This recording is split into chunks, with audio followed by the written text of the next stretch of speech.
to yet another episode of Popping Off with Corn Pop, the only show where we tell you what's actually going on, try to have a few laughs doing it, and nobody cries. Well, you know, except for the liberals, maybe. And boy, has there been a lot of crying this week. So we've got a war, maybe winding down, maybe not. Democrats won a court seat in Wisconsin, and they're acting like they just stormed Normandy. We also have North Korea out here testing missiles with cluster bombs on them. The U.S. fertility rate just hit a historic low. And Eric Swalwell, the guy who got caught with a Chinese spy, is now being accused of assaulting his own staffer by the San Francisco Chronicle. Yeah.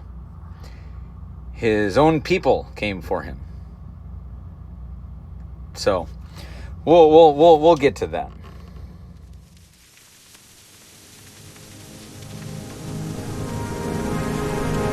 Well, the biggest story of the week, the United States and Iran seem to have reached a 2-week ceasefire, brokered by Pakistan.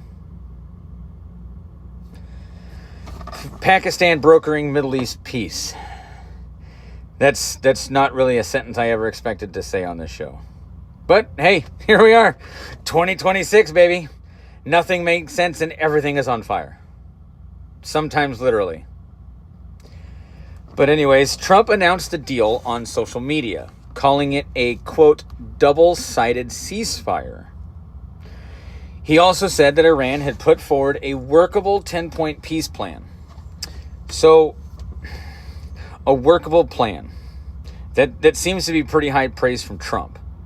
Usually his reviews are either perfect or a total disaster. But workable is, that's practically a standing ovation. So here's how we got here. Trump warned Iran of the complete demolition of its infrastructure if the Strait of Hormuz wasn't reopened by his deadline. Iran called that threat, quote, delusional. Then they agreed to a ceasefire. So who's really delusional? Now, before the deal, U.S. and Israeli warplanes struck Iranian military targets on Karg Island. Several massive explosions. And then Iran wanted to talk. Funny how that works out, isn't it? Turns out diplomacy backed by explosions is, in fact, a foreign policy strategy. Now, the media is reporting this as a Trump failure because his original goals included ending Iran's nuclear program, destroying its military capabilities, and regime change. And none of that has fully happened yet. Okay, fair. So when I order a steak and they bring me a steak, I could complain that they didn't also bring a horse and a yacht. We got a ceasefire. The strait is reopening. An American journalist that was kidnapped in Baghdad was released. That isn't nothing. That's actually something. Wouldn't you agree? But let's not pop the champagne yet. Israel says there's no ceasefire as far as they're concerned. Iran says its hands remain on the trigger. So we've got a ceasefire where 2 of the 3 main parties are still shooting. Arguably, that's less of a ceasefire and more of a strongly worded suggestion. But it's 2 weeks. Let's see what happens. So, Madam Speaker, or Madam Leader, you're saying that the president did not need authorization initially and still does not need any authorization from Congress won Libya? Yes. Thank you, folks. Thank you all very much. Well, Democrats won a Wisconsin Supreme Court seat on Tuesday, and the celebration was unreal. Confetti, speeches. I half expected a ticker tape parade down State Street. Someone definitely cried. But here's what actually happened in Wisconsin. Now, liberal judge Chris Taylor defeated Maria Lazar, expanding the court's liberal majority from 4 to 3, all the way to 5 to 2. Sounds big, right? Except the conservative incumbent wasn't even running. She retired. The ideological majority of the court was never at stake. So Democrats won a seat that was always going to flip in a low turnout April election. And they're acting like they saved democracy. You ran an uncontested race that didn't change anything. And you still basically threw a parade. That takes a special kind of confidence.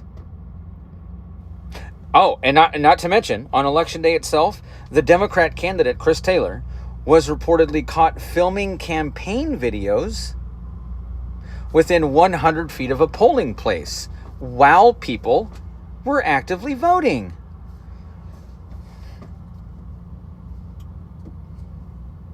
Which is illegal in Wisconsin, as it is in most places that have elections.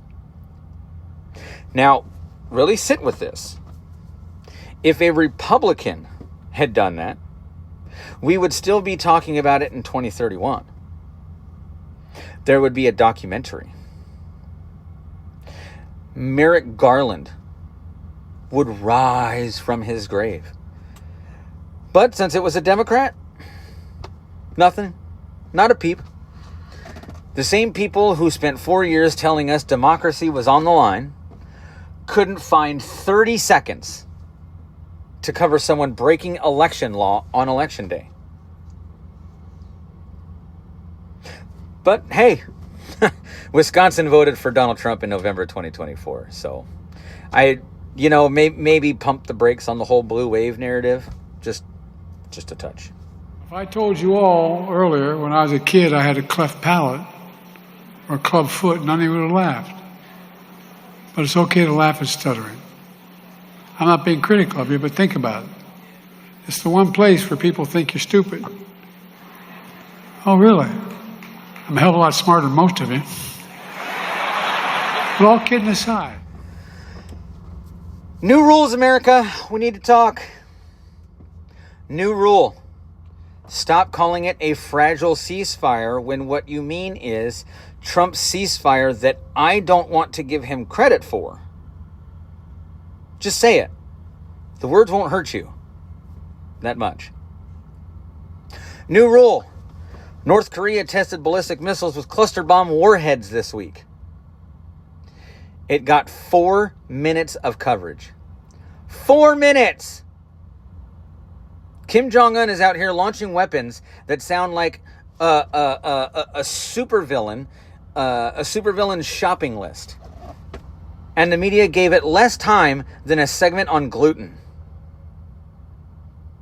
If Trump had looked at North Korea funny, it'd be a 2-week crisis. Kim actually fires cluster bombs, and we get a shrug and a scroll. Make that make sense. New rule. U.S. fertility rate dropped to historic lows, and the media reported it like it's a lifestyle choice, not a civilizational warning. Women are waiting longer to have kids. Great, empowering. But someone has to eventually have the kids. Or in 40 years, there's nobody left to complain about anything. Think this through, people. New rule. ICE confirmed it's using spyware to catch fentanyl traffickers. The left is outraged. These are the same people who told us fentanyl wasn't really a crisis, then blamed Trump for the fentanyl crisis, and are now mad that he's catching the people behind the fentanyl crisis. There is no version of this story where they're happy. You could personally hand them a signed confession from a cartel boss, and they would complain about the font. Okay, let's talk about Eric Swalwell. California congressman, former presidential candidate. Lasted about 4 months, which is still longer than his dignity, apparently. Now running for governor of California. This week, the San Francisco Chronicle dropped a bombshell report. A former Swalwell staffer alleged that he had sex with her twice while she was too intoxicated to consent. The Chronicle didn't just take her word for it. They corroborated her claims with medical records, friends she had confided in, and a former boyfriend. That's called journalism. Someone go tell CNN. Now, Swalwell is calling all of this politically motivated lies. His exact words were, and I love this. I love this.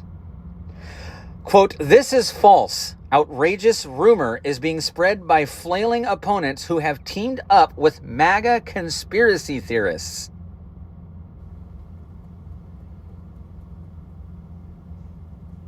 MAGA conspiracy theorists. Eric, the San Francisco Chronicle broke this story.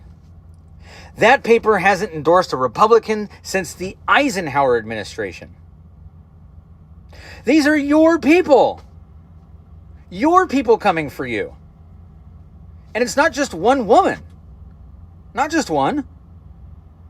A Democratic attorney named Cheyenne Hunt says she's been working with multiple women, alleging a pattern of manipulation and abuse of power, targeting employees, interns, and even fans of yours. Interns. The man was using the mentor relationship as a playbook. Sir, that's not mentorship. That is a predator with a congressional parking pass.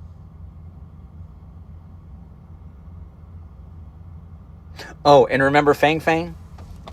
Fang Fang, the Chinese spy Eric was previously linked to? That was apparently just the warm-up act.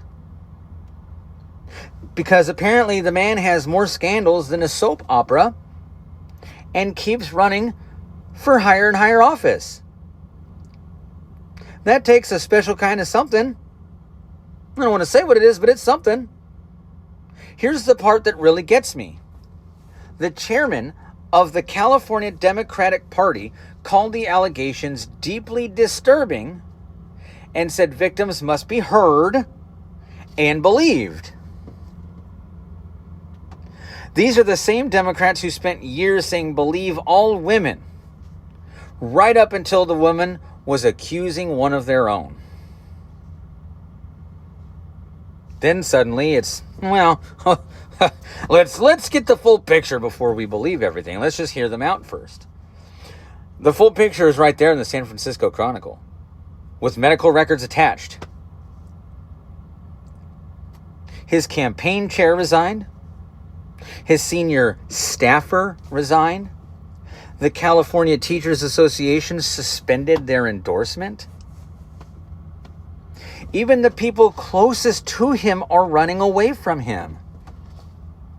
When your own campaign chair quits and says drop out on the way out the door, that's not a rough news cycle. That's a 5-alarm fire. And Swalwell's response to all of this, his attorney sent a cease and desist letter to the accuser's counsel. He's going to sue his accuser. The Believe All Women Party is threatening to sue the woman.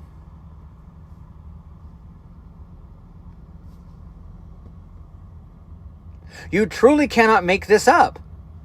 Eric, buddy, the jig is up. The Fang Fang files, the NDAs, the interns, the Chronicle story, the medical records, the staffers walking out. At some point, you have to read the room. And right now, the room is on fire and everyone's leaving. No, I couldn't do that. So before I go, I just want to say something straight. We are 6 weeks into a conflict with Iran. U.S. diplomats were ambushed in Baghdad this week. A rescue mission involving more than 170 aircraft and hundreds of soldiers was launched to recover 2 airmen who were shot down over Iran. Those are real people, real families, sitting at home staring at their phones. You can argue about the strategy all day long. That's what free people do, and it's a beautiful thing. But underneath all the noise and the politics and the hot takes, there are Americans out there right now doing things most of us will never have to do. And they deserve to be remembered in between the jokes. We want this ceasefire to hold. 2 weeks is a start. Say a prayer if you're the praying type. I know I am. With the COVID, with dealing with everything we have to do with, if we finally beat Medicare. Well, that's it for this week. I'm your host, Corn Pop. This has been Popping Off with Corn Pop. Stay loud, stay free. God bless you, and God bless the United States of America.